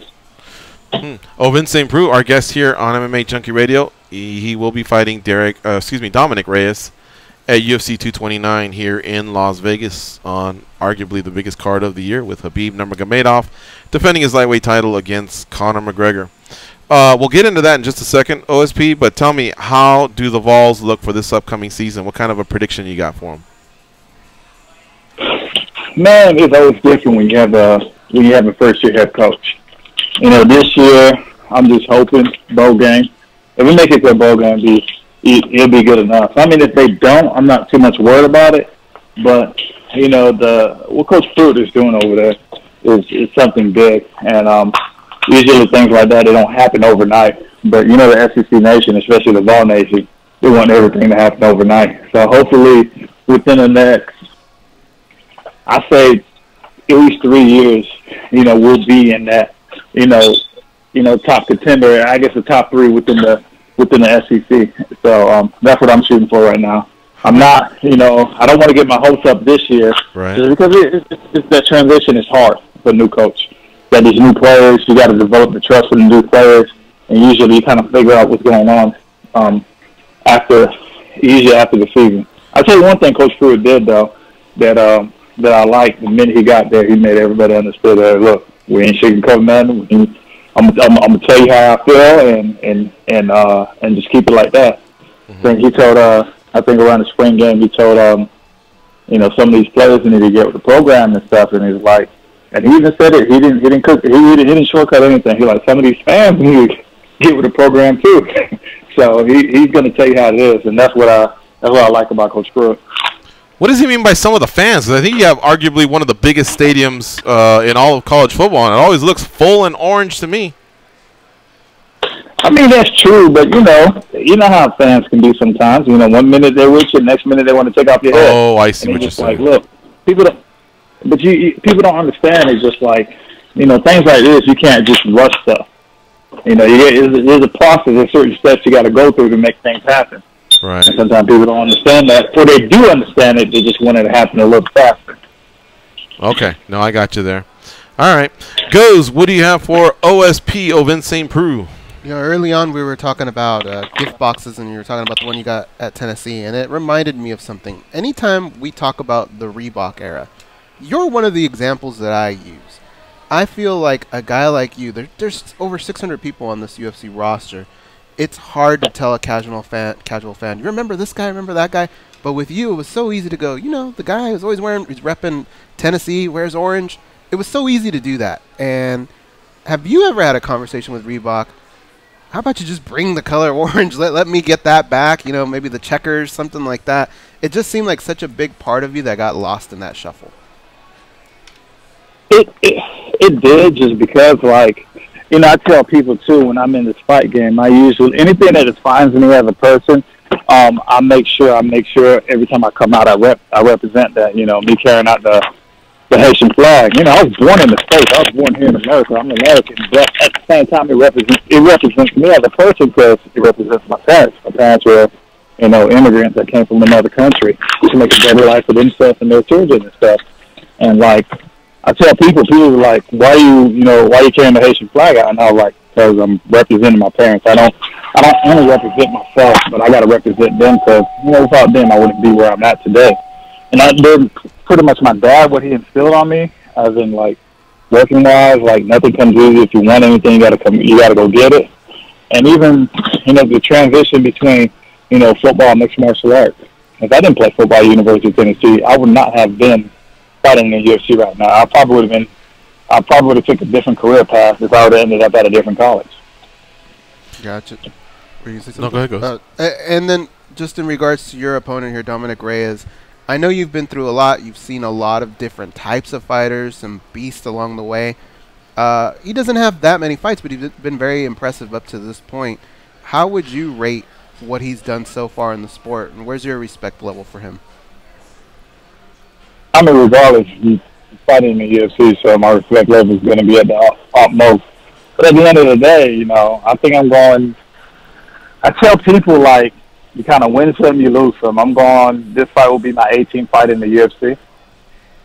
And to be honest, if you kind of backtrack, my first fight in the UFC was April 2013. That's a lot of fights. It is. It's a busy schedule. A lot of experience against a lot of tough guys. So, and I tell people at most, is like, if you look at up and down within the 205 division or within any division of the UFC, I'm probably in the top 3 active fighters in the UFC. Yeah, for sure. I mean, we catch up with you before every fight, so I know we get to hear from you often.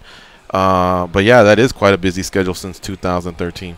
All right, our fight analyst Dan Tom's got something for you. Dan, what you got for OSP? Hey Vince, I'm really excited about this matchup. You know, a lot of people are really high on Dominic Reyes, including myself. I'm really excited to see what he can bring to the division. You know, he comes from a football background, not as accoladed as yourself. I believe he has a little bit of wrestling, but, you know, he looks like this really athletic southpaw, moves well. But I want to know how you break him down, because even though I'm high on this kid, I think it's a real dangerous matchup for him, throwing him in with someone like you. Like you just said, this is your 18th fight in the UFC, and you don't need to look far down your record to see who you've been in there with. I mean, it's just one of the situations, like, I've been through that before. You know, the young guy coming up and calling out, you know, a veteran fighter or whatnot. So it's eventually going to happen. But the thing about it is, it's just like I tell people, when you break in that top 15, it's cool. Because you get recognized. You got a number next year, which is good. You break in that top 10. That top 10 is like, man, these guys are pretty tough. And, you know, that top, when you start fighting those top 5 guys, or those guys that have been in the top 5, you know, there's a reason why they're in there. The margin there is very slim. So if you mess up, they'll capitalize on that. Or they'll just know. You'll be like, I've been here before. This is what can you show me that hasn't been done before? What can you show me that's new?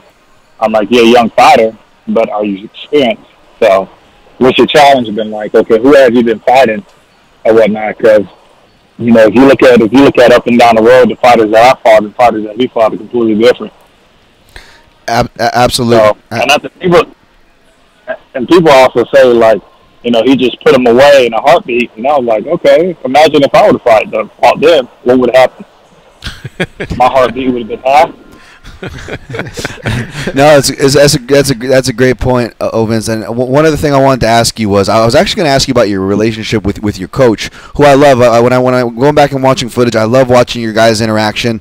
He's definitely a different cat himself, and they talk about your style, they talk about how it's awkward. But earlier when you were talking football with my co-host here, you were saying that your own teammates were kind of calling you out for being awkward. Was that more for your football style? Is this something? Is this a common thread with your personality, or talk more about that? Is it more than just OSP's got an awkward style? Is this something that dates back to your football time? It's basically dates back to my football time. I was always a quiet one, kind of catching myself or whatnot. My coach and I got a relationship where people don't realize, I tell everybody, just if you sit down and have a conversation with my coach, who's a borderline genius. He's one of those type of guys that, you'll look at him, you think he's listening to music, but he'll be listening to a book audio at basically, I don't know, half speed he'll speed up the audio just because it's kind of like talking fast. So he'll speed that up, but at the same time he'll be reading a different book at the same time. Oh, wow. So, and the way he breaks things down is just is incredible.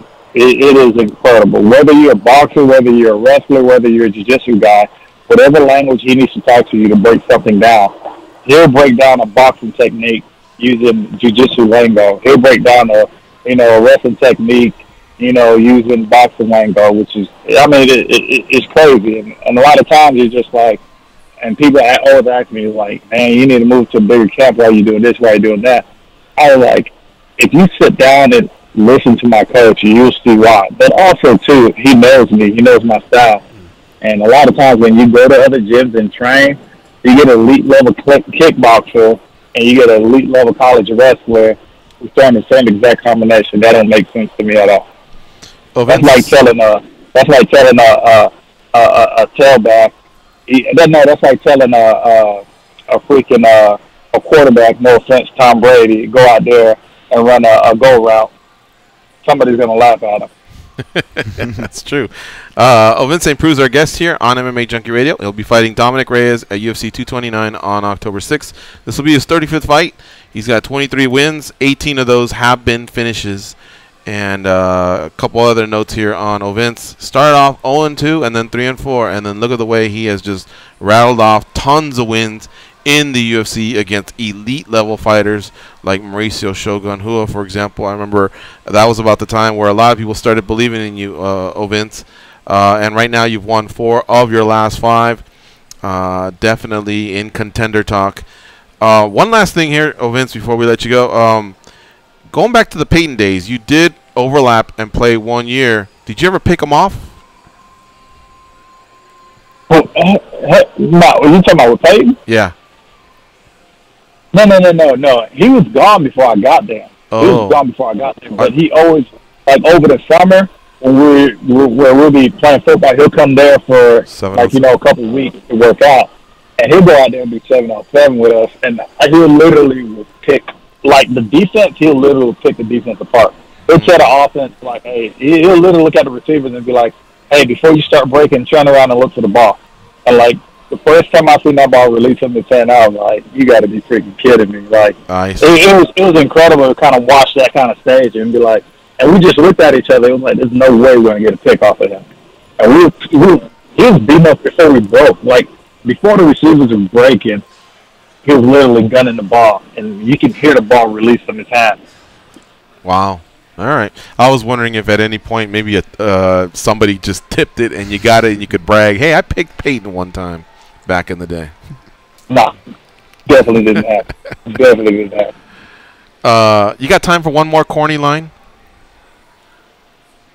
Go ahead. I know you're not a mad dogger in the lobby or anything, but if you do run into Dominic Reyes and you want to intimidate him, you know how people say when you're around someone and you're faking that you're sick, you go, achoo. Just walk up by him and just go, hey, how you doing? And then go, oh, wait, I'm kind of catching a cold here. And then just go, Von Flute. Kind of let him know what might be coming. He might laugh it off, you know what I mean? Because that is your thing, man. Man, what's crazy? People always talk about, like the Von Flute. But I always tell people too, I was like, there's many different ways you can finish it. There's many different ways that I can set people up to catch it.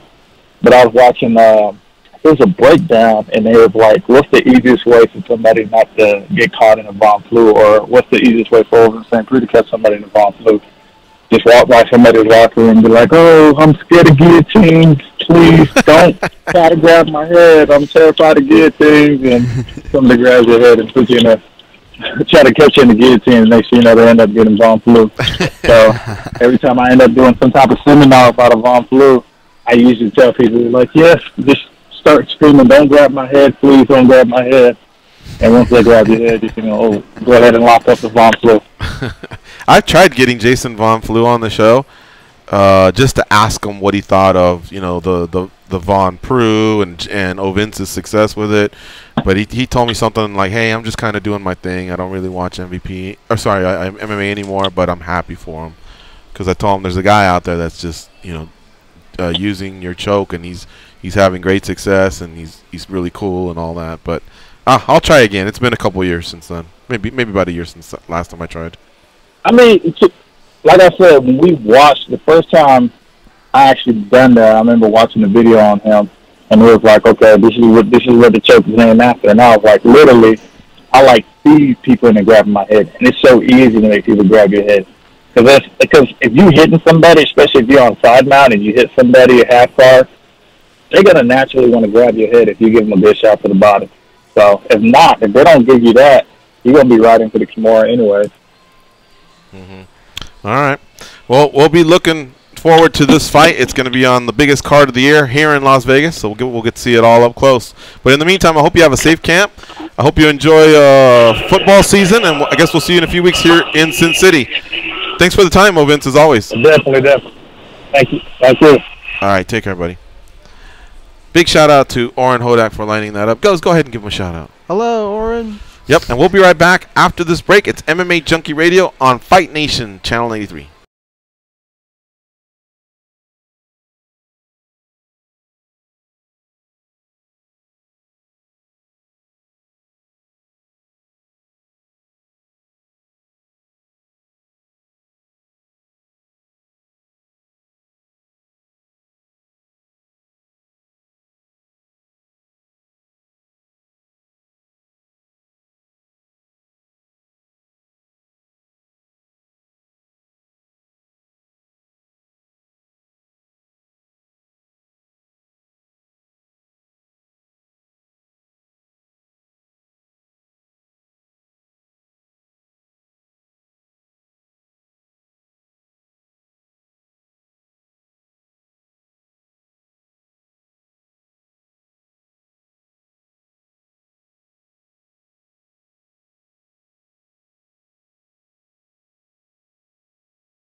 What I want, you got. Blah, blah, blah. Here are those two dummies, George and Goes. Every NFL game all season long on SiriusXM. Week 4 of the preseason continues on NFL Radio Channel 88 at 10 Eastern when the 49ers hook up with the Chargers. Get the radio channel numbers and a link to listen sent right to your mobile device. Just go to SiriusXM.com/sports today. What you want to do is you want to click add to my calendar. Big shout out to Chris Hamill for producing today's show. Danny Otto is on vacation. And a quick note, on Monday we will not be here. We had plans to be here, but we won't be here. Last minute scheduling change. So I'm sure we'll say it before tomorrow's show, but enjoy your long weekend. It's Labor Day weekend. We'll be back with a live show on Tuesday, but you will get a best of, which I'm hearing they're having trouble putting it together because there hasn't been many great moments in our history. No, I'm just kidding. They probably got migraines from trying to figure out what the best parts are of the show because all of it's great. So I think the ship might have sailed with Rick Neuheisel. Maybe we can try for tomorrow. But today is a big day on all of the sports stations here at SiriusXM, and that's because kickoff 2018 is here. It's going to be a huge weekend of college football, and there's 1 week to go before the NFL regular season gets underway in Philadelphia. We are celebrating all day and all weekend long on SiriusXM Sports. As far as OSP is concerned, we didn't really get to him, but I know we had spent some time with him. But it's funny how when he was coming up through the ranks, he was on Challenger Series for Showtime, for Strikeforce. And he was that young guy to look out for, where a veteran might get matched up. That's probably what somebody would have told in Brazil to Mauricio Shogun. Yep. Hey, you're a veteran, and this young guy's coming for you. Well, that's what's happening with Reyes. Yep. He's now the veteran. He's mid-30s. I think he's 35, and now Dominic Reyes is gunning for him. So the little bit of the roles are reversed, but it just shows you how long we've been doing this show that we've had that type of conversation with the same guy. It's just that the roles are reversed. He was also, by the way, on that national card when things broke out with the Diaz brothers and Jason Miller. He was on that card as well. OSP. When you think about it, well, technically, there's 3 champions that came off the Challenger Series. Tyron. Cormier. There you go. Oh, you said there was 3. Well, he's got 2 belts. Oh. That would have been a good trick question. Yeah, he does have 2 belts. And Tyron got turned. I was watching old Tyron Woodley footage back from then, older when he was the submission machine, and it was great. They're just saying I forgot he got turned down on a spot for Tough 9. Wow. And so did Frankie Edgar. He got not Tough 9, but he got. It's funny. He could have been a lot of champions. A lot of champions, I think. Well, a lot of them got turned down because of their personality. Back in Spiked Love, I think they fell in love with what happened in the first one. With Lieben and Koscheck and Bobby Southworth. God, those names. But a lot of them got turned away because of personality. By the way, that example you were probably fishing for was OSP in a Challenger Series here in Vegas, and he's going to be fighting in Vegas. He got booked. His big jump was against Gegard Mousasi. OSP? Yeah. Remember that? He lost the decision, I believe, but it was that was his first big jump into and they used him for a headliner Challengers card out here. And for Strikeforce? Yeah. In Vegas? Yeah. Why don't I remember that? Do you remember Strikeforce in Vegas? Pretty sure it was in Vegas, wasn't it? Vegas? Let's look it up. I think I have his record up. Let me see here. When he fought Gegard Mousasi, it was San Diego, California. Oh, San Diego. Melendez versus Masvidal. In fact, I was there at Melendez. Weren't you guys? Challengers card. I wasn't there, but that's the one where Jason Lackey almost got punched by Masvidal. It was, but you know who did get punched by one of Masvidal's crew was Eric. What? Melendez's best buddy. Yeah. They were out and little brouhaha happened in the San Diego Sports Arena parking lot. And the Masvidal crew kind of won that one because when I got to the post-fight party at the hotel, I was like, Eric, why do you have a black eye? Oh man, too many drinks. And they got popped, but yeah, Lackey was there. You guys, 4 champions. From Strikeforce Challengers? Yeah. Did Ronda fight for the Challengers? I don't know. Maybe. I'll have to look that one up. But pretty sure she did. Okay, hold on a second. UFC champions or any champions? UFC.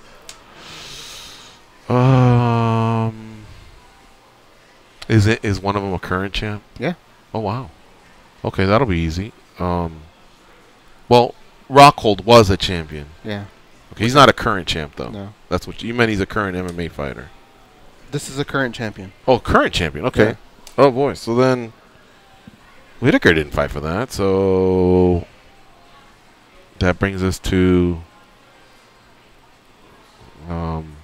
who's the lightweight champ? Habib. He didn't fight for them. Max Holloway? No. Dillashaw? No. Nunes. Cejudo? No. Nunes. Yeah. Oh, yeah, wow. Nunes card. Like Dustin Ortiz was on a Challengers card at the same time. Luke Sanders was actually on a Challengers, that same Challengers card. Ronda did fight on a Challengers. Wow. Julia Budd, who's a champion in Bellator. Yeah. And then on that same card, Tarek Safadine, who ended up getting the Strikeforce championship. Justin Ortiz is another one. Well, not champion, but... What about just held the belt at some point? That's Strikeforce Challengers 13 has a lot of connections, a lot of legs. We're playing 7 degrees of separation for MMA. Crazy. We got to get out of here though. So, Goes, great job on lining up today's guests. We struck out a little bit with new highs, but we'll figure it out. Folks, we'll see you all tomorrow. For Chris and Dan and Goes, I'm George. Have a nice day. Go out there and be a champion. But that train keeps